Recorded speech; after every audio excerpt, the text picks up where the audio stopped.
ओम श्री गुरुवे नमः। ओम शांति शांति शांति। प्रणाम भगवान।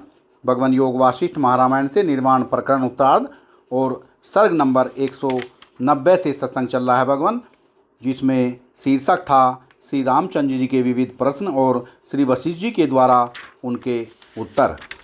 तो सत्संग कंटिन्यू करते हैं भगवान। श्री रामचंद्र जी ने पूछा, मुने, जो आदिकाल से ही उत्पन्न नहीं हुआ उसकी सत्ता कभी संभव नहीं है।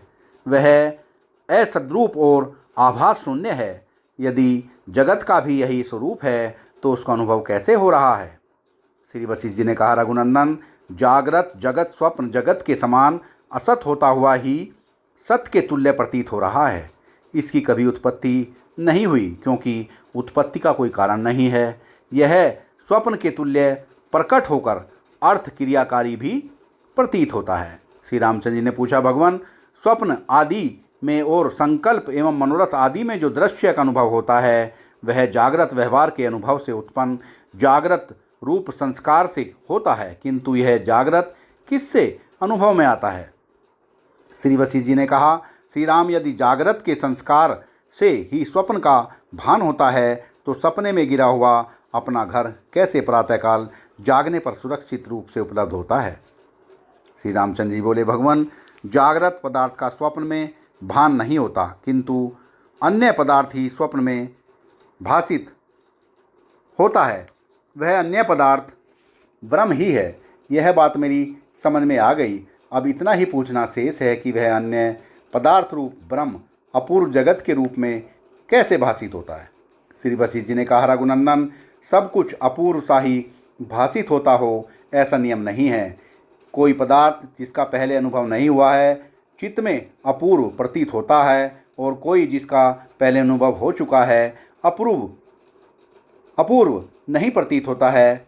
वह अनुभव सृष्टि के आदि अंत और मध्य में किए हुए अभ्यास के अनुसार ही भासित होता है।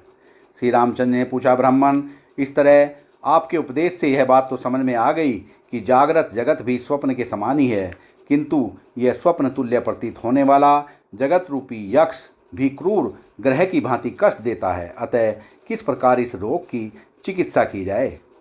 श्री वशिष्ठ जी ने कहा, रघुनंदन, यह जो संसार रूपी स्वप्न है इसका क्या कारण हो सकता है।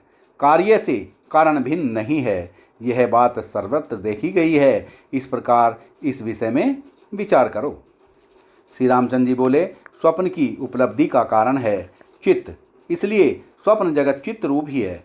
इसी प्रकार आपके विचार से यह जगत जागृत जगत जो भी आदि अंत से रहित और असार है चित्त रूप ही है। इस निश्चय से जगत रूपी रोग की चिकित्सा स्वतः सिद्ध है। वशिष्ठ जी ने कहा, महामते, मैं कह चुका हूँ कि चेतन का चैत्य की ओर उन्मुख होना ही चित्त है। इस दृष्टि से चित्त महान चैतन्य घन ही है, वही जगत के आकार में स्थित है। अतः सिद्ध हुआ कि स्वप्न जागृत आदि कुछ भी चिन्ह में ब्रह्म से भिन्न नहीं है, क्योंकि आदिकाल से ही यह जगत कभी उत्पन्न ही नहीं हुआ। इसलिए सारा दृश्यमान प्रपंच अजर अमर शांत जन्मा एवं अखंड सच्चिदानंद घन ब्रह्म ही है।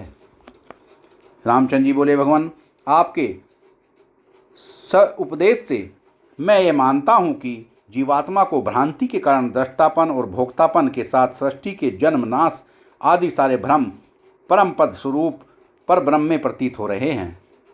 श्री वशिष्ठ जी ने कहा, राघवेंद्र, जो रस से भी रस तत्व के ज्ञाता हैं, सार से भी सार वस्तु को मथ कर निकालने और जानने में समर्थ हैं, ऐसे विद्वानों की विचार व्यापार से युक्त जो कोई नवीन दृष्टि है वह पहली है, तथा समस्त विचारों और शास्त्रों के श्रवण मनन निधि ध्यासन के परिपाक से परिनिष्ठित जो परम तत्व रूप अर्थ है उसका अप्रोक्ष अनुभव करने वाली जो तत्वज्ञानी जीव मुक्त महात्माओं की दृष्टि है वह दूसरी है। उन्हीं दो दृष्टियों का अवलंबन करके मैंने संपूर्ण विश्व के स्वरूप पर तब तक के लिए इस प्रकार विचार किया और विचार करना आवश्यक समझा है, जब तक कि यह बोध न हो जाए कि जितनी भी दृष्टियाँ और उनके दृष्टा के दृष्टापन हैं वे सब त्रिकाल में भी नहीं हैं। सारा जगत असत है, शून्य है, उसकी प्रतीति भ्रम मात्र है। वस्तुतः तो न कोई शून्यता है और न भ्रम ही है। नित्य निरंतर सर्वत्र एकमात्र अपरोक्ष परमानंद स्वरूप पर ब्रह्म ही विराजमान है। सत्संग को विराम देते हैं भगवान। प्रणाम भगवान।